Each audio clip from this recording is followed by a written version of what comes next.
President Trump's own words may be complicating the legal case for his travel ban. In a number of tweets yesterday, the last of which came around 9 p.m. Eastern, the president repeatedly used the phrase travel ban in direct contrast with what his top aides have been saying for months. You referred to it, many refer to it as a travel ban. We've always looked at it as a pause from those 7 nations, now 6. He's also made very clear that this is not a Muslim ban. It's not a travel ban. It's a vetting system to keep America safe. That's it, plain and simple. So during yesterday's White House press briefing, Deputy Press Secretary Sarah Huckabee Sanders says it doesn't matter what you call it. I don't think the president cares what you call it, whether you call it a ban, whether you call it a restriction. He cares that we call it national security and that we take steps to protect the people of this country. It's real simple. Everybody wants to get into the labels and the semantics of it, but the bottom line is he's trying to protect the citizens of this country. The danger is extremely clear. The law is very clear, and the need for this executive order is very clear, and the president's priority in protecting the people is very clear. Full stop. All right, let's bring in Shelby Holliday. She's a politics and business reporter for the Wall Street Journal. Good to see you. Great to be here. Hey. Thanks for having me. So, Sarah Huckabee Sanders says it doesn't matter what we call the president's executive order. Do lawyers feel the same way? Will lawyers feel the same way? Absolutely not. And I think we should note that also Sean Spicer took great pains to say this is not a travel ban. That's the media's words. It's not a ban. Sarah Huckabee Sanders addressed it yesterday. Then the president came out and said it is a travel ban.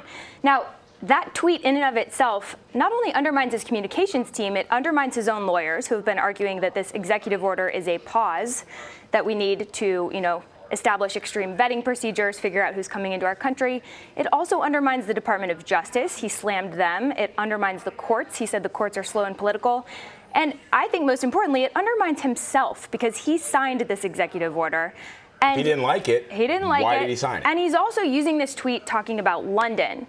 Well, we are now finding out information about the London attackers. None of them would have been prevented from coming into our country had this travel ban been implemented and allowed to be enforced. They're Pakistani origin, but one was a British citizen, one was Italian, one was living in Ireland. So, his use of this as an argument itself just kind of undermines his whole entire point that we need the travel ban to stay safe. Right, and we see that over and over and over again. But continuing with under the heading of the president contradicting what his own aides say, the president actually tweeted about his Twitter use.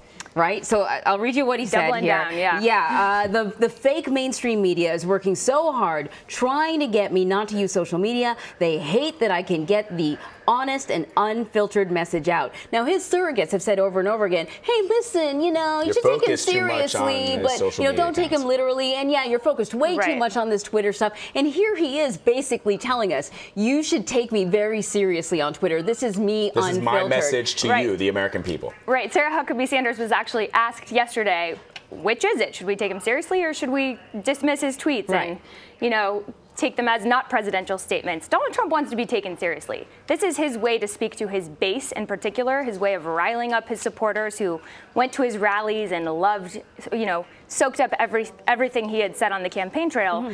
But it's not helping him politically. His approval numbers are falling. Every time he makes a comment, he complicates things not only for himself, but for Congress, because they have to spend a tremendous amount of time addressing the things that he's tweeting about. Right. And there was a new Twitter account created that has basically taken his tweets and put them into We were just talking about that. We were just talking about that. Presidential statements, because they are presidential statements. That's what they are. And he wants them to be presidential statements. They will be archived. They will be available for the public record for generations to come. These are the words of the 45th president of the United States. Spelling errors and all, even if you delete the tweet later. Even if you delete them. Right. And let's talk about, and we've been talking about this all morning, the criticism that he had of the mayor of London, Sadiq Khan. The president doubling down, even after it was called into question, his tweet. He took the tweet out of context. The mayor was saying, don't be alarmed because you will see armed soldiers, policemen on the streets of London. The president taking that out of context and then doubling down and calling the mayor of London pathetic. I mean, just politically speaking, Shelby, what does this mean going down the line when we have to deal with our allies? I know it probably doesn't change the special relationship that the United States has with Great Britain, but it does perhaps shade the relationship that the president will have with individual leaders. Certainly the White House, and I think it's important to note that this comes on the heels of the Manchester bombing, and we already had a sort of a diplomatic rift because the U.S. was accused of leaking information that was given by the British intelligence. Right. So things aren't great in the first place, and here President Trump goes out and attacks an ally. Rubs salt in the wounds, really. I mean, if you turn the tables and think about what it would feel like for Theresa May to attack someone here in the U.S. after a terror attack, that just doesn't look good no matter how you spin it. And he was also using this attack, a terrorist attack, for his political gain, which rubbed a lot of people the wrong way as well. Yeah. I mean, it doesn't help the relationship. I'm not sure what he thought he could gain by it. There was a question that was posed to Sarah Huckabee Sanders yesterday, and it was posed delicately, but it was one that I think had to be asked, which is, does it have anything to do with the fact that Sadiq Khan is Muslim? And people wanted to hear from the president's press secretary if that had anything to do with it. Of course, she said that, you know, that it absolutely does not, and it's sort of not, she's not going to dignify the question with a response. But there are people who are asking if that may be playing sort of a dog whistle role in all of this. What do you hear? Well, that certainly comes up because if you look back to what President Trump said on the campaign, and I know everyone knows this, he called for a ban on Muslims. And he keeps using these words, tough and vigilant, smart and vigilant. So a lot of people will wonder if that's why he came out. I think in this case, he hasn't said that. He hasn't confirmed it. You don't want to accuse the president of being racist if he actually is not racist. But he may weigh in on this himself. He may tweet clarification about it. In the meantime, it just doesn't help diplomatically in any case. Back to my question about what did he think he would gain from this tweet? I'm not sure. He's starting a feud in the middle of a very delicate time. And at a time, too, where we've pulled out of the Paris Accords, we scrapped TPP, we've angered a lot of world leaders. And, you know, his supporters might say President Trump's making America great again, but he's making Germany strong again. He's making London more tolerant. He's making Vladimir Putin relevant.